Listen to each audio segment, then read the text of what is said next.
그러므로 방언을 말하는 자는 통역하기를 기도할지니 내가 만일 방언으로 기도하면 나의 영이 기도하거니와 나의 마음은 열매를 맺지 못하리라.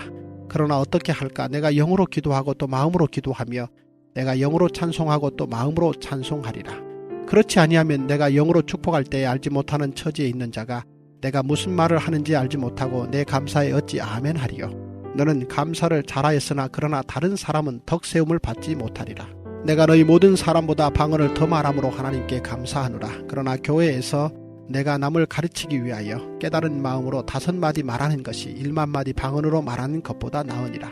형제들아, 지혜에는 아이가 되지 말고 악에는 어린아이가 되라. 지혜에는 장성한 사람이 되라. 율법에 기록된 바 주께서 이르시되 내가 다른 방언을 말하는 자와 다른 입술로 이 백성에게 말할지라도 그들이 여전히 듣지 아니하리라 하였으니, 그러므로 방언은 믿는 자들을 위하지 아니하고 믿지 아니하는 자들을 위하는 표적이나 예언은 믿지 아니하는 자들을 위하지 않고 믿는 자들을 위함이니라. 그러므로 온 교회가 함께 모여 다 방언으로 말하면 알지 못하는 자들이나 믿지 아니하는 자들이 들어와서 너희를 미쳤다 하지 아니하겠느냐. 그러나 다 예언을 하면 믿지 아니하는 자들이나 알지 못하는 자들이 들어와서 모든 사람에게 책망을 드리며 모든 사람에게 판단을 받고 그 마음에 숨은 일들이 드러나게 되므로 엎드려 하나님께 경배하며 하나님이 참으로 너희 가운데 계신다 전파하리라. 기도하겠습니다. 하나님, 오늘도 이 새벽에 하나님 우리 한 명 한 명을 주님께서 부르시고 하나님 부르사 우리에게 평안을 주시고 쉼을 주시고 또 우리에게 구원의 확신을 주시는 그 하나님의 은혜를 누리고자 오늘도 이 새벽에 나왔습니다. 하나님, 오늘도 우리에게 말씀하시는데 하나님 오늘도 우리에게 복 주고자 하시는데 하나님, 우리가 혹시라도 귀를 닫고 하나님 다른 복을 구하며 주님의 음성을 피하고 있지는 않습니까? 하나님, 이 시간에 온전히 주님께 구하오니 주님께 귀를 열고 마음을 열고 주님 주시는 말씀을 듣게 하여 주시고 그 말씀에서 나오는 메시지가 나의 복임을 믿고 하나님 우리가 온전히 그것을 받을 수 있도록 우리에게 믿음을 주시고 우리에게 마음을 주시기를 간절히 소원합니다. 하나님, 오늘도 우리가 듣겠사오니 말씀하여 주시옵소서. 예수님의 이름으로 기도합니다. 아멘. 네, 오늘도 이제 방언에 대한 말씀이 이어지고 있는데요. 그러면 왜 고린도 전서에는 이 다른 성경에는 없는 이 방언에 대한 언급이 이렇게 길고 비중 있게 기록이 되고 있는지 그 이유를 좀 살펴봐야 합니다. 처음 고린도서 서론을 할 때 말씀드렸던 게 뭐냐면 이 고린도라는 지역은 세계 여러 나라의 물류가 모이는 무역의 도시고 돈을 벌고 싶은 여러 나라의 사람들이 순식간에 모여서 성장한 도시가 이 고린도이기 때문에 이곳에 굉장히 다양성이 있었습니다. 그러니까 다양한 인종이 있었고 다양한 문화가 있었고 그리고 굉장히 다양한 종교가 이 고린도 지역으로 유입이 된 겁니다. 그러니까 고린도라는 지역 자체가 여러 신이 숭배되는 이 만신전 역할을 했던 거죠. 그런데 그 중에서도 이 고린도에서 선풍적인 인기를 끌었던 이 3가지 신이 있었습니다. 그게 어떤 신이냐면 아프로디테, 시벨리, 그리고 디오니소스였어요. 그런데 이 3명의 신을 섬기는 종교가 유독 공통점이 있었습니다. 이게 뭐냐면 이 3개의 신 전부 종교 의식 안에 성행위가 있어요. 그리고 신전의 사제는 여자였고 극단적인 신비주의 성향을 가지고 있었습니다. 그러면 이 신전에서 드려지는 예배가 이제 어떤 식이었냐면 그 당시 이 헬라어로 이 신전에서 드려지는 예배를 이렇게 표현했는데 그게 뭐냐면 무스테리온이에요. 그러니까 여기에서 영어에 이 미스테리라는 단어가 생겼는데 이 말 뜻이 뭐냐 하면 이 세 종교의 특징이 느낌을 추구하는 종교지 말로는 설명이 불가능하다는 거예요. 그러니까 왜 그러냐면 이 새 신전에서 드려지는 제사가 이제 이런 식이었습니다. 예를 들어서 어떤 사람이 여기는 이제 무역의 도시니까 물건을 다른 나라에 수출하기 위해서 이제 배에 실었어요. 근데 중요한 건 뭐냐면 그 당시에는 기상 관측이 정확하지 않으니까 이게 바다에 한번 뭐 잔뜩 배를 싣고 갔는데 바다에서 파도가 일어나면 이게 망하잖아요. 그러니까 꼭 물어보는 게 뭐냐면 신전에 가서 이 배가 언제 출발하면 안전한지 날짜를 물어보는 거예요. 그러니까 이날 내가 가려고 하는데 가도 괜찮겠냐 물어보는 거죠. 그러면 어떤 일이 벌어지냐, 신의 계시를 받아야 되잖아요. 그러면 특별히 이 시벨레 신전 같은 경우가 굉장히 특이했는데, 거기에 하나님의 신의 메시지를 받는 이제 여사제가 있어요. 근데 문제는 뭐냐면, 잘 들으세요. 이 여사제가 신의 말씀을 받으려면 맨정신으로는 말씀을 받을 수가 없는 거예요. 그래서 그 여사제의 지성이 꺼지고 극도의 흥분 상태가 될 수 있도록 굉장히 빠른 템포의 연주를 이제 하면서 쉴 새 없이 북을 두드리는 거예요. 그러니까 사람을 흥분시키는 거죠. 막 둥둥둥둥둥 이러면서 사람을 흥분시킵니다. 그러면 이 여사제가 정신이 나가면서 막 알 수 없는 춤을 춰요. 그러면서 점점 무의식의 세계로 빠져드는 거예요. 그러다가 갑자기 그 입에서 방언이 터지기 시작합니다. 뭐라고 막 방언이 터져요. 그러니까 알 수 없는 말이 흘러나오는 거죠. 그러면 방언하는 그 순간이 드디어 그분이 오신 순간인 거예요. 사람 안에 신이 임한 거죠. 그러면 이제 음악을 더 빠르고 막 격하게 연주를 하는데, 그러다가 그 여사제가 쓰러지면 음악을 멈추고 신께서 무슨 말씀을 하셨는지 이제 듣기 시작하는 거예요. 그러면 그때 여사제가 하는 말의 내용이 어떤 말이냐, 이런 거예요. 느낌이 안 좋아, 불길해, 이렇게 말하거나 아니면 예감이 아주 좋아, 신께서 기뻐하고 계셔, 이런 식으로 밑도 끝도 없이 느낌만 말해줘요. 느낌만. 구체적인 내용이 없는 거예요. 그러면 이제 사람들이 이제 그 말을 듣고 불길하다? 그럼 그냥 이제 출항을 안 하는 거고, 느낌이 좋다라고 하면 출항을 하고, 이런 식이에요. 그러니까 이 신전에서 말하는 신령함, 영적인 게 뭐냐면, 평소 사람들이 그 말하는 이성적인 상태 있죠. 그러니까 지금 여러분들이 이렇게 맨정신으로 말씀 듣고 있는 상태는 신령한 상태가 아닌 거예요. 요거 이제 신령한 상태가 되려면 어떻게 되냐면, 불 끄고 음악 튼 다음에 전부 다 이제 이성이 나가야 되는 거예요.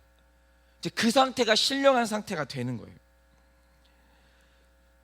그냥 그 상태에서 중요한 건 뭐냐면, 이제 그 상태가 돼야 신을 만날 수 있는 거고, 그 상태에서 중요한 건 이 구체적인 말이 아니라 내가 느껴야 되는 거예요. 뭐가 이게 가슴에 뜨겁고 뭐가 이렇게 나를 뭉클하게 하는 뭐가 느껴져야 되는 거죠. 그러니까 어떤 사람이 신을 만났대요.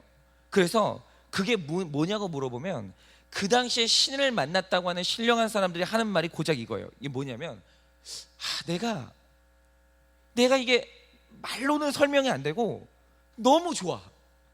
근데 뭐라고 설명은 못해. 그러니까 이거는 네가 체험해보지 않으면 몰라. 이렇게밖에 설명할 길이 없는 게 당시 이방신전의 체험이었고, 이게 바로 이방신전이 말하는 신이에요.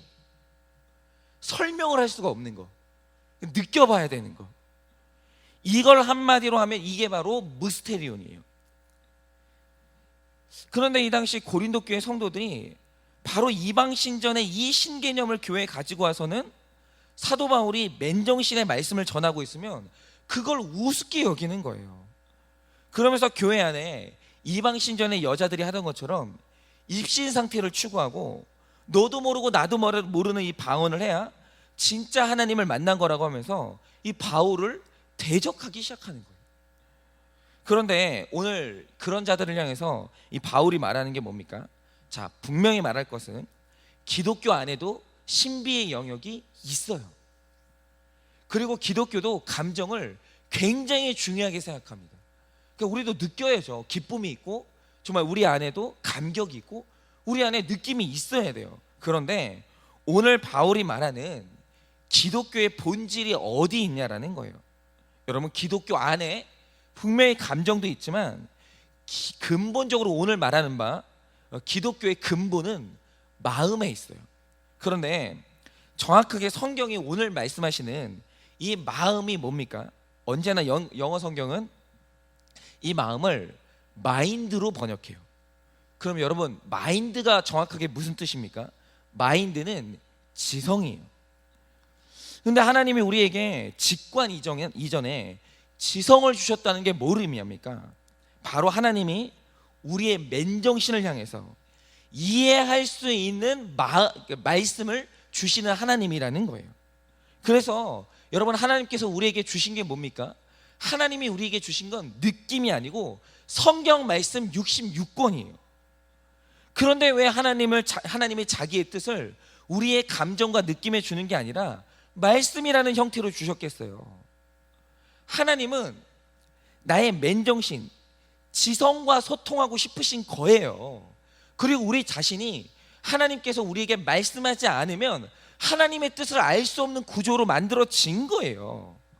그런데 이제 가끔 어떤 분들을 보면 자꾸 이제 목사한테 와가지고 하나님 뜻이 뭐냐고 목사에게 물으러 오시는 분들이 있어요. 그러면서 마치 무슨 점집에 가서 이제 물어보는 것처럼, 목사님 저를 위해 기도해 주시고 하나님 뜻이 뭔지 좀 자기한테 알려달라는 거예요.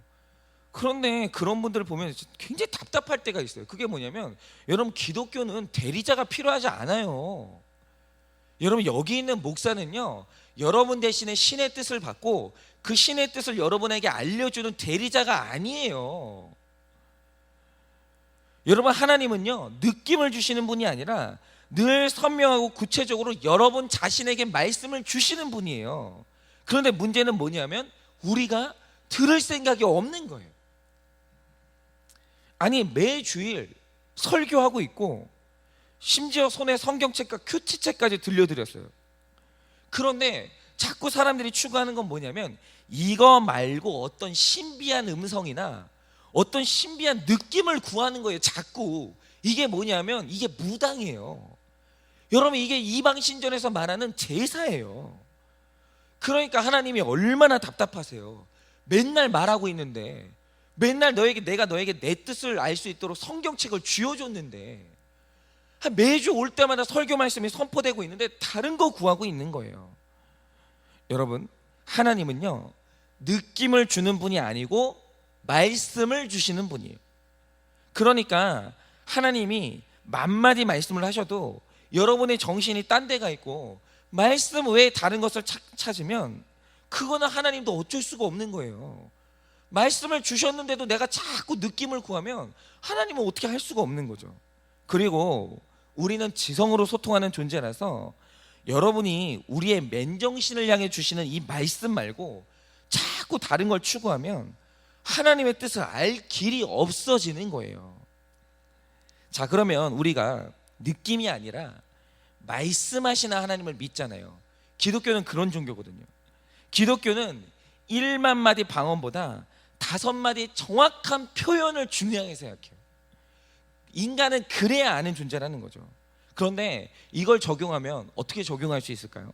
제가 얼마 전에 혹시 보시는 분 있는지 모르겠는데, 안녕하세요라고 이 고민 있는 사람들이 나와가지고 자기 고민을 털어놓는 프로그램이 있거든요. 거기서 이제 제가 그걸 보지는 못하고 이게 짧은 영상이 이제 올라와 있는 걸 제가 본 적이 있는데, 너무 재미있는 영상을 본 거예요. 그게 뭐냐면, 어떤 70대 할머니가 사연자로 나왔어요. 그런데 그분 고민이 뭐냐면, 우리 남편이 결혼해서 지금까지 자기가 이제 50년 가까이를 살았는데 단 한 번도 말을 안 한다는 거예요. 표현을. 그래서 도대체 나를 향한 그 마음이 뭔지, 나를 사랑하기는 하는 건지 난 정말 모르겠다고. 근데 그 마음이 뭔지 알고 싶다고. 내가 싫으면 싫다고 말을 하고, 내가 좋으면 좋다고 말을 하고, 그렇게 좀 표현을 했으면 좋겠다고. 그러니까 그러면서 이제 그분 얼굴을 보니까 이분이 50년 가까이를 살았는데 여자로서 사랑을 확인을 못하니까 얼굴이 너무 어두우신 거예요. 그래서 이제 거기 있던 사회자가 오늘 결판을 내자고 이제 할아버지한테 단도직입적으로 물은 거죠. 할아버지, 오늘은 반드시 말씀을 하셔야 된다고. 할머니 사랑하시냐고. 그러니까 만약에 사랑을 해도 말씀하시고, 사랑하지 않아도 정확히 말씀을 하셔야 오늘 할머니가 마음이 시원하다고. 그런데 이 할아버지가 타입이 어떤 분이냐면 이런 거예요. 밥이 먹고 싶다 그러면 먹고 싶다고 말을 안 해요. 그냥 가만히 앉아가지고 있으면 먹고 싶다는 뜻인 거예요.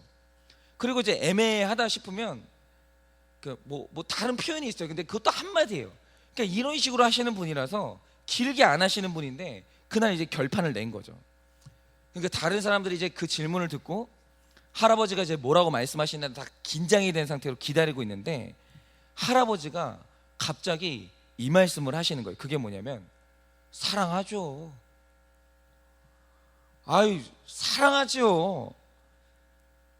내가 내 아내를 사랑한다고. 이 말씀을 70이 돼서 처음으로 말씀하신 거예요. 사랑하죠.